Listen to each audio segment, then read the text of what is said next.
Hi, and welcome to today's Brown Bag Business Boost. My name is Yolanda Churchwell. I am the CEO's fractional COO, and I am your host. Today, we're going to talk about from collapse to comeback, what every CEO needs to scale. If you've been paying attention to the news, and not the news of all the things that go on, but the business news, you know there's a pretty big story that broke last week regarding Pinky Cole and her Slutty Vegan brand. And it caught many of us off guard because, as most CEOs that suffer, she was suffering in silence. None of us knew what was going on. While we are super grateful that she was able to go through that and to be able to secure her business and be able to bounce back 2.0, it's important to know that not everybody can do a bounce back. Okay, so it's important that you set yourself up for success the first time. So let's talk about today what happened with Pinky, what happened with some other people, and then how you can use that to change your destiny today. How's that sound? All right, so we're going to jump right in. So the real reason, all the way real that businesses fail, it's not because of lack of money. It's not because you don't have a gift or a talent and you don't know what you're doing. And it's not because you don't have clients or customers. It's because you cannot have success without structure. You can go in, you can start a business, you can grow to a certain extent. But if you want to have long-term sustainability and you want to scale your business, you're going to need the proper structure, the proper foundation in order to be able to do so. Is that making sense? Okay. So let's talk about what happened with Pinky. Pinky is the founder of Slutty Vegan, and she was doing her thing. Multi-million-dollar brand, viral growth, and celebrity fans. She had over 10 million in overhead, corporate overhead. And her statement was that she wasn't the operational person, and you can never take your hands off the wheels. So you can see that what I've been saying all along about streamlining your operations is very important, because if you don't do it, it will catch up with you at some point. Can you imagine growing your business as big as Slutty Vegan is, only to go to a situation where it's no longer there, or you have to make the decisions that she made and be able to reorganize it and be able to buy it back? We know that this also happened with Carol's daughter products and Lisa, who owns that. And it took her years to get that back. So Pinky was blessed because she was able to do it so quickly, but it's not always, everybody can't do a comeback. Everybody can't come back. So it's very important that you position yourself so you don't have the collapse in the first place. But if you do, let's talk about it. So some people are saying like, okay, I understand it, but I don't understand it. So let me break it down in terms that as CEOs, we can understand. What was Pinky actually dealing with? First and foremost, she was overwhelmed by the operational task. Okay. And she had ineffective delegation, period, point blank. She was not, as she said in her own words, she was not the operational person. She delegated operations, but she didn't have the right infrastructure nor the right oversight to ensure that there were, just like there's internal controls, there's operational controls. So that was not going on within her business. Okay. This is something that you want to have that right hand. You want to have that fractional COO. You want to have that internal COO to be able to do. You really cannot be all of the people in your business, running your business after your business grows so big. Okay. Then she did not have scalable systems. Okay. Think about that. Her overhead, just the cost of doing business, was $10 million. Her growth had outpaced her systems. Remember, I tell you, growth requires new solutions. Every time your business grows to a new level, you need to make sure that you're taking the time to check and make sure that that foundation, those processes, that strategy, those systems that you have in place can support that growth. You don't want to be out here playing a game of Jenga where at any moment you can pull out the block and the whole thing tumbles down. Making sense? All right. So as a visionary CEO, you have to make sure that you have that operational balance. So we've talked about operational control. Now we're talking about operational balance. You have to have the right finances. You have to have the right data and oversight. We talk about data management, knowing your metrics, understanding that.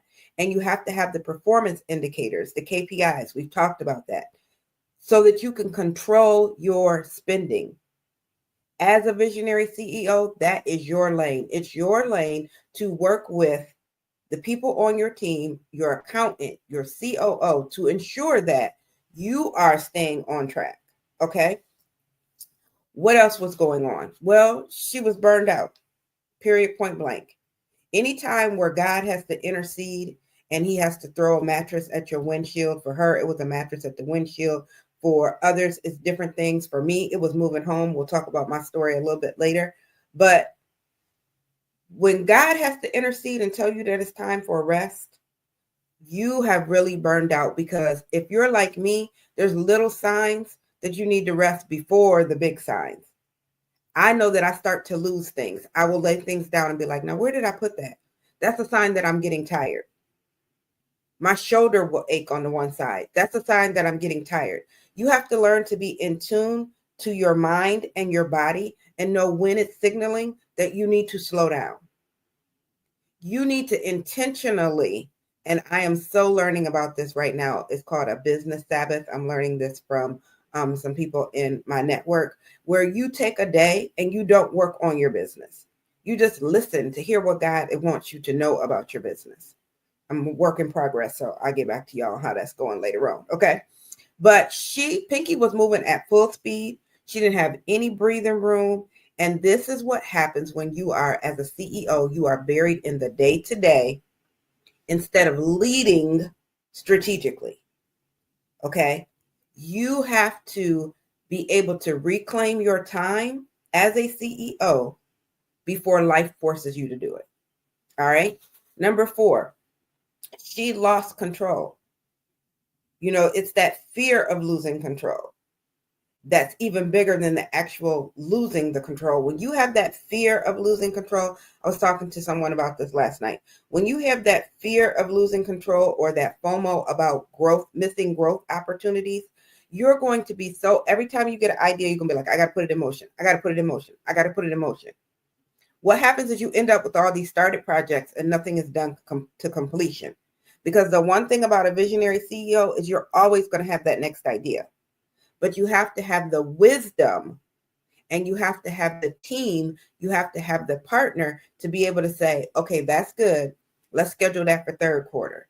Or that's good. We need to stay prioritized on this right here so we can get this to market. That, at the end of the day, that's pride and that's fear. That feeling like, oh, if I don't move on it right now, somebody else is going to do it, or somebody's going to take my idea. Or at the end of the day, yes, we do all need to be in action, moving, progressive. But you can't do all of the things at one time. Okay? Is that making sense? All right. So you have to get rid of that, where you feel like, I don't want to be perceived as failing. You have to shed that resistance. At the end of the day, what is for you, what God has for you, it is for you, and no one can take that from you. So sometimes, if you're like me, he will show me what's coming to keep me encouraged, to keep me knowing that that's what's going to be next. But that's not for me to act on it right now. It's for me to say, oh, okay, I need to move forward with what I'm working on, because I got this over here coming up, or this growth is coming and that's going to bring this opportunity. Okay. So you always need to be, as a CEO, a visionary CEO, you need to be strategic. That means everything that you do is not today. You know that you're laying the things out that you're going to do next week, next month, next year, 5 years from now. Okay. And then last but not least, she had difficulty, which many CEOs who were solopreneur first. If you started your business, you was doing it all on your own. There you have difficulty shifting from solopreneur to visionary CEO. Okay. So you have to be able to know when it's time to develop your processes, create your processes, implement your processes, and then be able to know what systems to put in place. What are you going to automate? What are you going to delegate? What are you going to outsource? You have to be cognizant of these things. You can't be buried in the day to day. Well, now I need to read the emails, and now I need to schedule the meetings, and now I need. That's not what you do when you're a visionary CEO. You didn't start a business to be an employee of your business. So when you're sitting and you're reading these articles and you're wondering, what does it really mean? What really happened? What really happened is she was overwhelmed by the day-to-day operations. She didn't have operational controls. What happened is she didn't have scalable systems. She didn't have operational balance. What happened is she burned out because you can only do so much with your time. You can't keep moving at full speed and trying to do all of the things all of the time. You need to rest your mind, your body, your spirit, and listen to hear what God wants you to do next. Because as many of us know, these are not our businesses. This is something that he gave us to steward, okay? Fourth, you can't have that FOMO about losing out of opportunities, missing opportunities. You have to be able to strategically plan them. And last, you have to be able to make that shift from solopreneur to visionary CEO. So what's the point? She had to let go, and now she's doing Slutty Vegan 2.0. She had to let go, and now she's going to have to rebuild with intention. Okay? She couldn't fix it from the inside because everything was too big. It was just snowballing. So by restructuring, she was able to wipe her slate clean, get from up under the debt and the unscalable systems, because you do get to a point where you just can't fix it. And then by buying it back, she's able to reclaim her vision, but with a new level of strategy, clarity, and leadership. Okay. So this is important. And this is what happened. This is really what happened. She lost her business due to a lack of operational control. She had to restructure and buy it back. And now she has to rebuild, but she has to rebuild it with the lessons learned. Okay. So let me tell you, you don't have to be a celebrity or have 10 million in overhead to have this happen to you. Okay. And I'm not telling you what I heard. I'm telling you what I know. If you've never heard my own story, I didn't start out with the business assistance group. That wasn't my start. Okay. My start wasn't even the Harris look, but that's where my story is going to start today. So I started this retail store. It was dress clothes for men and women. Sunday go to meeting. For those of you who understand that concept, I'm a PK. And we had women's plus sizes and we had men big and tall, something that was very hard to find. It was an instant success right off the bat. Okay. So I had a brick and mortar location that people could visit. I had 2 different online vendor setups. I had vendor events. I was a personal stylist to pastors and first ladies across 3 different states. This took off like a rocket. Everything was going really well. I had tailors that I worked with locally because I wanted to make sure that my clients wore their clothes did not wear them. Okay. And everything was going very well for a moment. Okay. I was working my 9 to 5 during the day, and then I was doing the store in the evening, and everything was going well until the store kept growing. And I was confused because when I'm looking at my bank statements, the bank was banking. Okay. The coins was coining. Everything was hitting the bank the way it's supposed to hit the bank. And it was growing. But me on the inside just felt like something was not right. Me trying to work in the day-to-day knew that something was not right. For me, what was the problem? Okay. The problem is that I never ordered more than 2 of anything in the store. And it was usually a different color, a different pattern. I personally don't like people to look like me. I personally don't like to wear something. I like it to be at least 30 days before I wear an outfit. That's me. Don't judge me. That's my story. I praise about it, but I really don't want to change it. Okay. Let's keep it real.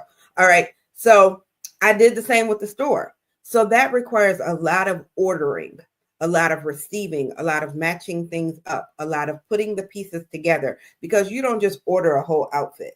You know what I'm saying? You got to order the suit and then the shirt and then the tie, then the socks. You got to order all of the pieces. So you got to put all of that together and then deliver it to the client. Okay. Then make sure that the tailor is available and gets everything done. That's a process. Okay. That I had to do over and over. The more the store grew, the more I had to do that. And it got to be overwhelming. it really got to be overwhelming, because what happens when something is out of stock and it's on back order? What happens when something comes in and it's damaged? What happens when a relationship can no longer work with a vendor because that vendor goes out of business? And then you have to go find a new vendor. Okay. So I had problems as far as the ordering. Then on top of that, I would work all day. Everybody knows I worked for the IRS, federal employee. Then I go work for the store, come home thinking that it's time to get some rest. And here I am, met by these stacks of paperwork, things that needed to be done for the store. As a CPA, as a employee of the IRS, my sales tax returns were late. I was paying more in late fees sometimes than I was actually paying in the sales tax because I wasn't getting the work done. Okay. And then last but not least, bless their soul. Of course, I have parents who believe in me. They support me in everything that I do. So they're like, we will come, we will work with you, we will help you with the store. Okay, that's great. However, my mother at that point in time was snowbirding. She would be here for 6 months in Ohio, and then she would go to my sister's for 6 months in Florida. It wasn't always 6 months, but I'm looking for her to be at work and she's in Florida. That's not going to work. Worse yet, my father, bless his soul. I love my dad, but my dad does not like to spend money. He's very cheap. We don't know why. But when people would come in, my dad would say things like, don't you have a tie that color at home? Or, you don't need to really buy a new suit. The tailor could fix that. And I'm like, daddies, they came to buy. Stop trying to tell them not to buy. So to sum it up, I had ordering problems. I had accounting and paperwork problems, and I definitely had team problems. Okay. So I started to get frustrating because everything was getting overwhelming. What I started as, a tribute to my grandfather, I named it after him. I started it on his birthday. He was always impeccable. When he put himself together and took them overalls off, he was cleaner than clean. But it was becoming frustrating. It was becoming overwhelming. It was too much pressure. And in the true spirit of my granddaddy, if you're not going to do it right, don't do it at all. So I was kind of stuck at a crossroads and I did not know which way to go. And so what happened is I started to burn out, and I was really confused, and I don't like to be confused. I was confused because, as I said, the bank account was growing, but all of these things were going on that I did not quite understand. Add to that I was going through a divorce at the time. And as I stated earlier, I had to move home for a while. So I'm already second guessing myself, and then this is going on. Okay. So I stopped, I prayed, I talked to Jesus, and he have a way of showing you things if you just be still and you listen. And what I realized is that I had a plan. I had a backup plan. I had a backup plan for my backup plan. I had everything in place to make sure that the business did not fail. I had a plan so that I did not fail, but I did not have a plan to succeed. Those are two entirely different things. A plan to fail is not the same thing as a plan to succeed. Do you in your business have a plan to succeed? Okay, so let me break that down a little bit. When I worked with a woman to help her get dressed, we started with a firm foundation. Okay, we made sure she had a good brassiere. We made sure she had a girdle, waist trainer, Spanx, whatever your generation want to call it. I came from a generation where it was a girdle and a slip, as a matter of fact. And then we made sure all of that was in place. Then we picked out the clothes, because what we did not want is to show her ripples and her dimples. We wanted her curves to shine through. My business did not have a girdle, and the ugliness was starting to seep out. I needed in place processes. I needed to know, how do I make these orders? How do I put this stuff? What are the steps that I take every day to get this done? And then now that I know the steps, how can I automate that? Okay. I needed to set aside days that were CEO days where I worked on my business, not in my business. Getting those tax returns, getting the paperwork reconciled, all of those things. And I needed to hire a team that I could train using those same SOPs that was reliable and that was going to do the work. I needed to learn how to delegate. That was a big part of it. I trust my parents because I knew I could boss them. I did not hire the people I needed to hire because even though I wanted to delegate, I was afraid to delegate. And we're going to talk about that on another day as well. But that's what happened. And so as I'm realizing what happened, I'm like, I didn't have a plan to succeed. And so I was at a crossroads. Do I take this knowledge that I have and go and fix everything at the store and get it back together? Or do I shift gears because it's evident that all of the skill sets that it takes, natural, nurtured, learned in a book, life experience, about creating a plan to succeed, I had it. And so after much prayer, I realized I wasn't meant to keep doing the store. I had to go through the store so I could understand it. So now when I talk to my clients and they say, I'm tired, I'm frustrated, I'm overwhelmed, I say, I know exactly what you're talking about. I mean, I feel it the exact same way you feel it, but I understand, believe you me, the things that you can't put in words, I still can't put in words, but I know that there's another side to it. So in Pinky Cole's situation, she was able to buy her business back and she's going to be able to restructure it. For me, it was, you know what? I learned from this lesson. I'm going to start this new business. Unfortunately, for some people, that fall down is a fall down that they can't get back up from. They have to go out and get a new 9-to-5. They have to get a new gig. And who wants to give up your dream? Because the worst thing in the world is not because your business goes out of business because you don't have the clients, you don't have the money. It's because you didn't have a plan in place to support it when it succeeded. All right. So if you haven't checked out the article, make sure that you check out the article this week that talks about all of this because I go into some more detail there. But y'all know me, I want to keep these to 30 minutes. So I just want to share with you, like, you have to be willing as a CEO to take those next steps. Again, I had a no girdle. It was out of control. But you have to be willing to take those steps because you need to make sure that you have your strategy in place. You need to make sure that you have your systems, your SOPs, and you have support as a CEO. Okay? You have to be able to have those people in your corner that are able to support you along this journey, because being a CEO is a journey and it's not always easy. Even if you're successful, it's not always easy. There's going to be those days where you just are like, oh my goodness. And you have to have the right support network there to help you with that. Okay. And so I knew that's what I needed for the store.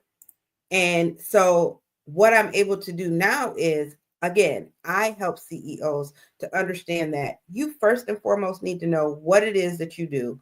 Who do you do it for? What is the gift that you have and who do you do it for? Create the programs, create the services, write the books, write the speeches, make sure that you have everything together and you build that out. You don't just, do it all in one day. Some of those things happen after you start your business. And then you need to be clear on how you do what you do. That's what SOPs are. Those are step-by-step directions. And the more CEOs I talk to, the more I realize a lot of them don't understand what an SOP, a standard operating procedure, is. Even bigger, they don't know that if you don't have your SOPs in place, you have no business trying to figure out what systems you need. Systems are there to help make your day-to-day easier. They're there so you can automate. What good would it have done me to go out and buy 5 or 6 systems when I was not clear on what the process was for ordering, receiving, scheduling, all of the things in the store? You have to be very clear on how you do what you do before you can automate, put systems in place, before you can delegate. How can you tell somebody what they need to do when you don't know what it is they need to do? If you are one of those CEOs and you've hired a VA and it didn't work, and then you hired a new VA and it didn't work, and then you hired a new VA and it didn't work, problem is not the VAs. Problem is you. Because you've never taken the time to sit down and get in place what it is, how it is that you do what you do, so that you can give them the direction. You're expecting them to read your mind or just come in by osmosis and be like, oh, this is what I should be doing. You don't just go out and get in a car and start driving. Some people do, and those are the people we can tell that on the road. We can visibly tell that that's what they did. You have to be able to know the rules of the road. You have to be able to understand the car. You have to understand how weather affects the car. You have to understand the traffic patterns and things. Then you're able to roll with the roll and get with the get. You're not arming your VAs with that information. You're just throwing them into the water instead of teaching them how to swim a little bit at a time. That's not fair to them or to you. Okay. And then so that's to automate, to delegate, the systems, all of that. And that's when you're going to have success. That's when you're going to have sustainability. That's when you're going to be able to scale. When you have that foundation in place. Does that make sense? All right. So let me just share, and I'm down to like 4 minutes. So I'm gonna share these really quick. And again, make sure that you check out the blog on my website or the article on LinkedIn. And if you're on my email list, which if you're not, you want to subscribe to the blog so that you can be. I did an email sequence this week that really went in depth into some of this stuff to really help you more with it. And then, of course, you can always schedule a call. But let's talk about Asha. Asha did not know what she was doing in terms of being able to make that shift from solopreneur to visionary CEA. I call her little fires everywhere. She hired me. She knew that she needed me, but we would schedule meetings and she wouldn't show up. She didn't show up because she was over here trying to meet a deadline. She didn't show up because she was over here working on this. She was chasing deadlines. She was putting out fires. So that's why I called her little fires everywhere. Once we actually had an opportunity to meet and to start looking at tracking how she was spending her time, she found out the same two things that most of the CEOs that I work with find out. One, you're doing way more than you thought you do. And two, you're doing a whole lot of stuff that you have no business doing. Okay. So we were able to automate her repetitive work. We were able to build a support team so that she had more income and she didn't spend as much time working for her business. Okay. Then we have the case of, so she needed to get clear and focus on her best boss moves, on those highest revenue generating tasks. What is it that you do as a CEO that brings money in the door? Those are the only things that you really should be doing in your business. For most of you, that's sales and client delivery, period, point blank. It might be a few others, but those are the big ones. All right. Next, let's talk about Rochelle. Rochelle runs a nonprofit. And so she's always having to reach out for donors and to collaborate with people on events. And she felt like she was always sitting down at her desk to write out an email, to create a form, to do a document. And she was always feeling like she started at zero. We came in, we were able to create templates. We were able to put them into automations. We were able to create checklists so that she could give it to the people. So now all she has to do is come in. If she needs to reach out to a donor, she has a checklist. It takes her down her checklist. The emails already have a template. She just fills in what she needs. When she has volunteers come on, she's able to give them checklists. They're able to get the work done. So for her, we created the templates. We created the SOPs. And she is able to save 15 to 20 hours a week, period. That allowed her to go off and help her husband to build another business. That allowed her to be very strategic. And she was able to take one arm of her business and go international. You can't do that when you're running around in the midst of everything. Is that making sense? Okay. And then the last one is systems. So that was SOPs. So now we got our systems. Okay. So I was in a coaching program and I was learning all of the things that I needed to learn to be able to help my clients. And one of the aspects of that was about systems and technology. And my coach didn't know that. And she would always say, I'm not quite sure. I'm going to talk to my team. I'll bring you an answer. Me being me, if you know me, I raise my hand and I say, I know the answer. Do you mind if I share? And so I would share. So as I came to the end of that program and I graduated, imagine my surprise when on graduation day, she offered me a job. That's twofold. One, She knows that that's not her cup of tea. That's not her bailiwick. So she didn't focus on it. And two, when you just go and show up as who you are and walk in the gift that God gave you, you don't know the opportunities that are going to come to you, the doors that are going to be open. I never could have imagined that that was going to happen. Okay, so make sure that you get the email sequence because I done went past my 30 minutes. Make sure you get the email sequence and you're able to subscribe to my email list so that you can get these whole stories. But know this is the truth. You don't have to break down in order to break through. You just need the right support. You need to schedule a call. You need to have a conversation with me because it's time to build it before you burn out. We want to make sure that you design your business so that it can support your success. We want to make sure you have that plan to succeed in place. Your strategy, your SOPs, your systems. We want to make sure you're automating and delegating, outsourcing if necessary. Okay? So I want to thank you guys for showing up today. If you got something value out of this, please, as always, drop me some comments. Let me know if you catch it on the replay. Put hashtag replay. And make sure that you book your free strategy session. Callthebag.com, www.callthebag.com. Let's make sure that you're not going to have to collapse. Let's just go ahead and plan the comeback, plan the party, plan the glow up without having the collapse. So thanks. I hope that you got something wonderful out of this week's session, and I'll see you next week for Brown Bag Business Boost. Have a good day. Bye.